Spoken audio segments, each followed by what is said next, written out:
September 1931, Britain abandons the gold standard overnight. Sunday announcement. Monday morning, the pound crashes 25%. By month's end, down 40%. Two groups of people experienced completely different outcomes. Those holding pound-denominated bonds and savings accounts watched decades of wealth evaporate in weeks. Those holding gold, productive farmland, and foreign assets saw their purchasing power protected and, in many cases, dramatically increased. The wealth didn't disappear. It transferred. From those who trusted paper promises to those who understood what holds value when a currency loses its anchor. The mechanism was invisible to most. By the time they recognized the pattern, the transfer was complete. This isn't about predicting crashes.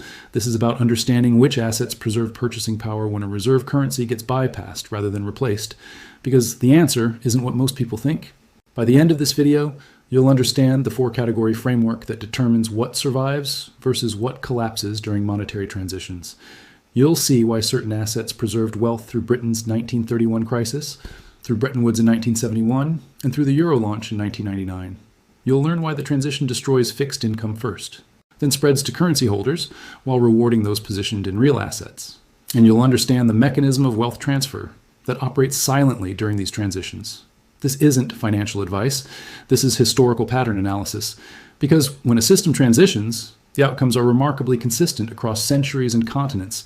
The assets that survive aren't random. They follow mathematical logic based on what retains value independent of government promises. When a reserve currency loses its exclusive privilege through bypass rather than crash, assets sort into four categories based on a single criterion: dependence on government promises versus intrinsic utility. Category 1, government promises. These are financial instruments whose value depends entirely on a government's ability and willingness to honor obligations. Government bonds, Treasury securities, fixed-rate pensions, cash savings, annuities. When the currency loses privilege, these assets face the highest risk because they're denominated in a weakening unit of account. A bond promising $1,000 in 10 years is only valuable if those dollars retain purchasing power. If they don't, the promise becomes worthless, even if technically honored. Category 2, leveraged paper claims. Real estate mortgages, corporate bonds, structured products, derivatives. These occupy middle ground. They're denominated in currency but backed by real assets. During transitions, outcomes depend on whether the underlying collateral retains value faster than the currency loses it. Real estate secured by productive land often survives. Paper claims backed by nothing tangible typically don't. Category 3, portable real assets. Gold, silver, precious metals. Commodities that can be physically moved and stored. These assets hold value because of intrinsic utility and scarcity. Gold has been money for 5,000 years, not because governments decree it, but because it can't be printed, it doesn't corrode, and it's universally recognized. During currency transitions, portable real assets typically surge in price relative to the weakening currency, not because they become more valuable, but because the measuring stick shrinks. Category 4, productive real assets. Farmland that produces food, businesses that generate cash flow, infrastructure that provides essential services, energy resources with ongoing demand. These represent the ultimate survival category because they produce value regardless of what happens to any currency. A farm producing wheat is valuable whether you measure it in dollars, euros, yuan, or seashells. The productive capacity doesn't change even when the monetary system does. The pattern across history shows wealth flowing from Category 1 and 2 toward Category 3 and 4 during transitions. Not because of conspiracy, not because of manipulation, because of mathematics. When currency loses credibility, capital seeks safety in assets whose value doesn't depend on that currency remaining stable. Let's examine 3 transitions where this pattern played out with documented precision. Britain, 1931. The context matters. Britain had returned to the gold standard in 1925 at the pre-war parity, which overvalued the pound and made British exports uncompetitive. By 1931, maintaining the peg required deflation that pushed unemployment above 20%. The political pressure became unbearable. September 21, 1931, Britain suspends gold convertibility. The pound immediately drops from $4.86 to $3.40. Within 6 months, down another 15%. British government bonds, called gilts, held primarily by domestic savers and pension funds, lost 30% of purchasing power in sterling terms and over 40% in gold terms. Here's who survived and who didn't. British savers holding gilts, the safest investment in the empire for 2 centuries, were destroyed. A pension promising $1,000 per year could still buy only $600 worth of goods by 1932. The promise was kept nominally, but the value collapsed. British investors who had moved wealth into gold before the crisis saw their holdings increase from 4.25 per ounce to 7.32 per ounce in sterling terms, a 72% gain. Not because gold became more valuable, but because the pound became less so. Those who owned productive farmland in Britain saw land values hold relatively stable in real terms, while currency-denominated savings collapsed. Food production remained essential regardless of monetary chaos. British investors with assets in America, particularly those who had purchased U.S. real estate or held dollar-denominated securities, saw substantial gains. The dollar strengthened against the pound, and American assets held their value, while British currency depreciated. This is geographic diversification proving its value during monetary stress. The wealth transfer was massive and permanent. The British middle class, which had dutifully saved in gilts and pound-denominated accounts, lost decades of accumulated wealth. Those who understood the pattern and repositioned into real assets or foreign holdings preserved and even grew their purchasing power. The lesson was clear. Government promises denominated in a weakening currency are not safe regardless of how secure they appear. August 1971, Bretton Woods collapses. President Nixon closes the gold window, ending dollar convertibility. The dollar immediately loses 8% against major currencies. Over the next decade, it loses 50% in purchasing power. Here's what happened to different asset categories. U.S. Treasury bonds, considered the safest investment on Earth, generated negative real returns throughout the 1970s. Investors holding 30-year treasuries purchased in 1970 lost 40% of purchasing power by 1980, even with interest payments reinvested. The government honored every promise, paid every coupon, returned every principal. But the dollars returned bought far less than the dollars invested. Gold, which had been fixed at $35 per ounce, surged to $200 by 1974 and peaked at $850 by 1980. An investment in gold in 1971 multiplied 24 times by the peak. This wasn't speculation or bubble dynamics. This was capital fleeing paper promises and seeking assets that couldn't be debased. Productive farmland in the United States increased in value from an average of $196 per acre in 1970 to $730 per acre by 1980, a 276% increase. Food production remained essential. Land remained finite. Currency depreciation made tangible assets more expensive in nominal terms while preserving real purchasing power. Companies with pricing power, particularly energy producers and commodity-linked businesses, saw stock prices rise substantially during the decade, despite overall market weakness.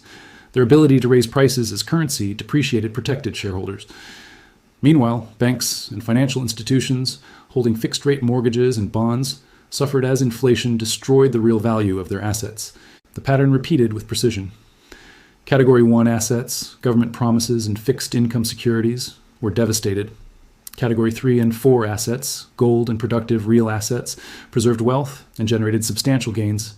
The transfer happened systematically over a decade. Those who recognized the pattern early positioned correctly. Those who trusted that this time is different paid the price. Eurolaunch 1999. This transition was different in that it was planned and peaceful, but the asset dynamics followed similar patterns. Germany, France, and other core European nations abandoned their national currencies for a shared monetary unit. German citizens holding Deutschmark-denominated bonds faced a choice: convert to euros or exit the system. Most converted because there was no alternative for domestic savings. But those who had diversified internationally, particularly into Swiss francs or assets outside the Eurozone, maintained optionality that proved valuable during subsequent Eurozone crises. The euro initially strengthened, then weakened substantially through the 2000s, losing 30% against the dollar by 2002. Real estate in core European cities held value. Productive businesses adapted. But fixed-income securities denominated in the new currency faced persistent pressure as the European Central Bank pursued increasingly aggressive monetary expansion. The lesson from 1999 wasn't about crisis, but about transition. When monetary systems change, having exposure to assets outside that system provides protection. Germans who held only euro-denominated assets were locked into the new system's fate. Those with geographic and asset diversification maintained flexibility. 3 examples spanning 7 decades, same pattern. Assets dependent on government promises and currency stability suffered. Assets with intrinsic value or productive capacity preserved purchasing power. The mechanism is mathematical, not mystical. So what signals show this pattern activating today? Where is capital actually moving in anticipation of dollar bypass dynamics? Central bank gold accumulation reached 1,136 metric tons in 2022, 137 tons in 2023, and is on pace for similar volumes in 2024. This represents the highest sustained purchase rate in over 50 years. China, Russia, India, Turkey, Poland, Singapore, all adding gold to reserves while reducing dollar holdings. This isn't ceremonial. This is Category 1 to Category 3 reallocation at the sovereign level. Central banks are explicitly reducing exposure to dollar-denominated assets and increasing holdings of assets that can't be printed or sanctioned. When the largest, most conservative institutions on Earth systematically rotate away from government paper into tangible assets, that's not a signal. That's a siren. Farmland prices in the United States have increased 40% since 2020. This exceeds inflation, exceeds wage growth, exceeds almost every traditional investment. Why? Because institutional capital recognizes that productive land represents Category 4 assets at a time when Category 1 and 2 face increasing risk. Bill Gates owns approximately 270,000 acres of U.S. farmland, making him the largest private farmland owner in America. This isn't about farming. This is about owning productive real assets that generate essential commodities regardless of monetary system stability.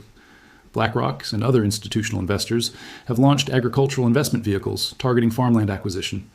Chinese entities have attempted large-scale farmland purchases near strategic U.S. infrastructure.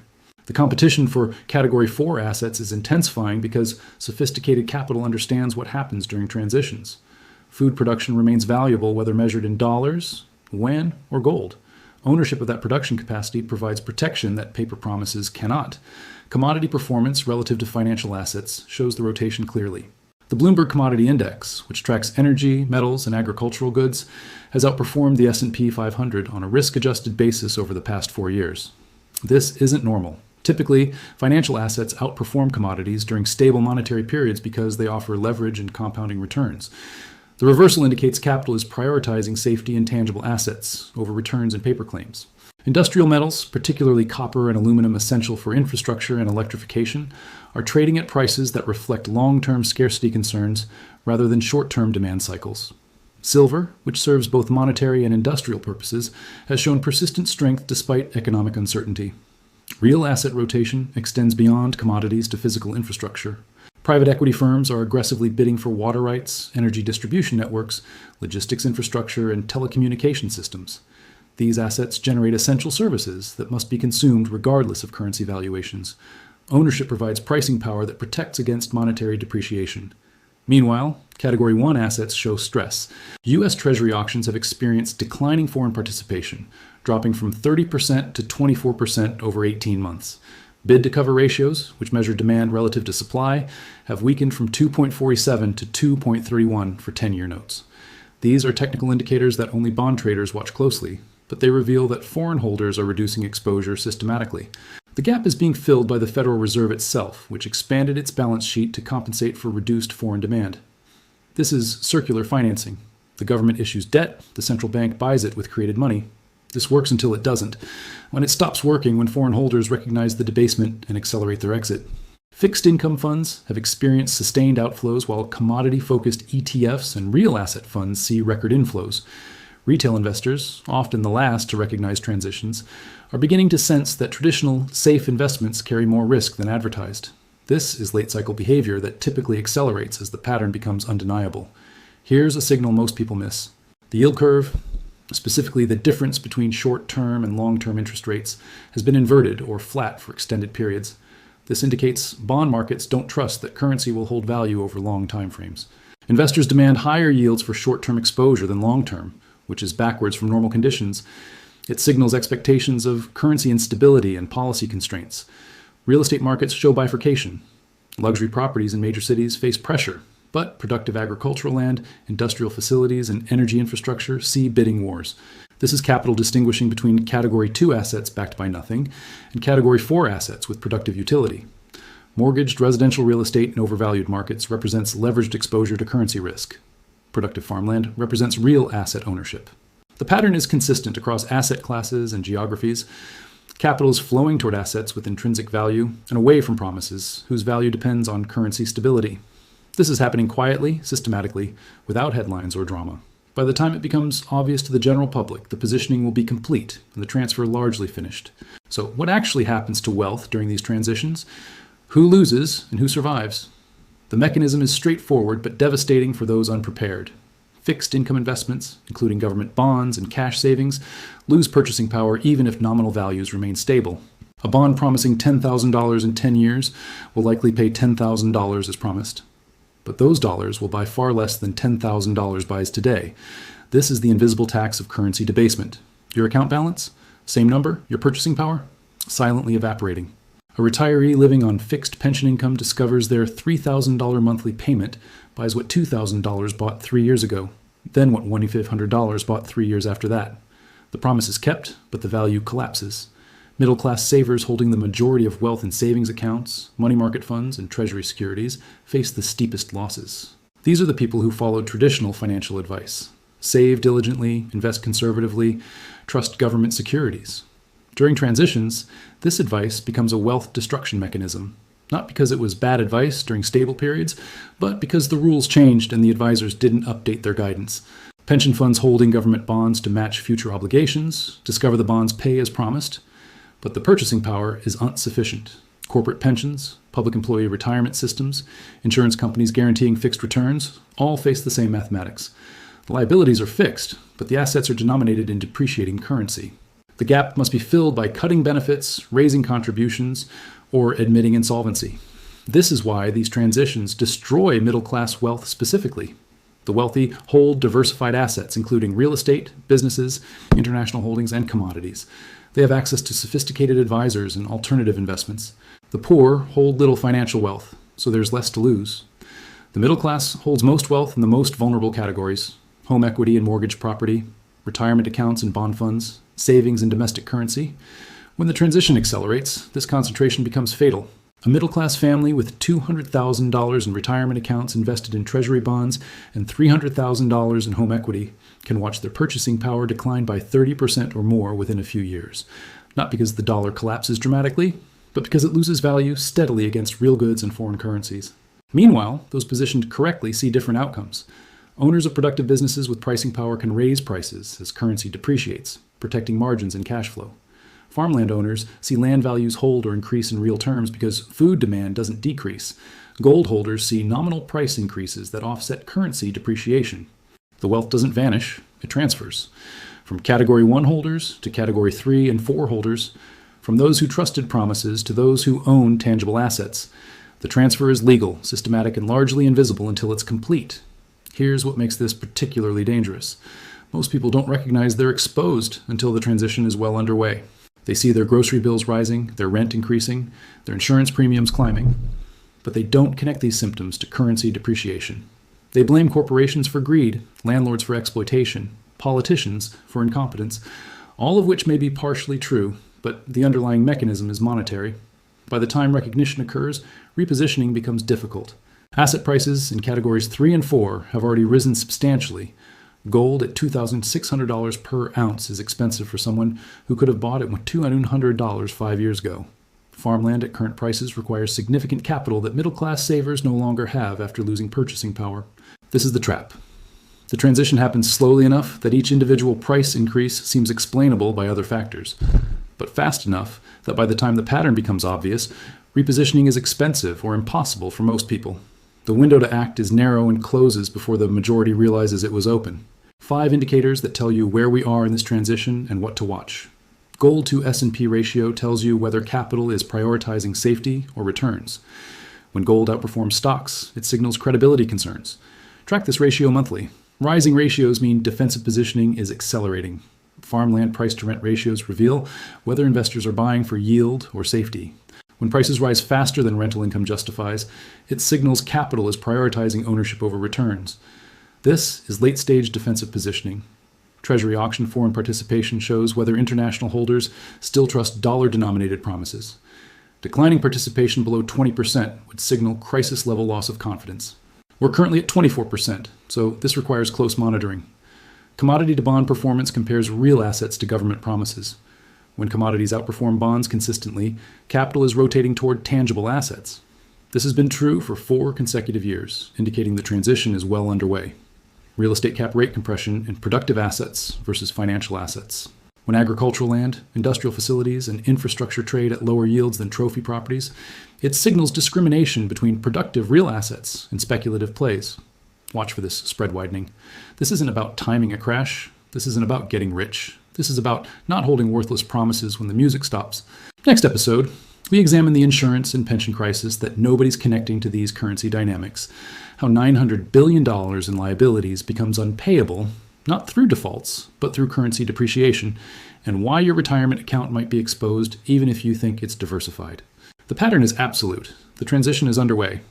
Systems don't break suddenly, they break predictably, then all at once. Understanding what survives isn't speculation.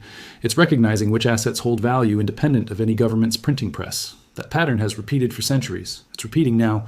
The only variable is whether you see it before the adjustment or after you've paid the price.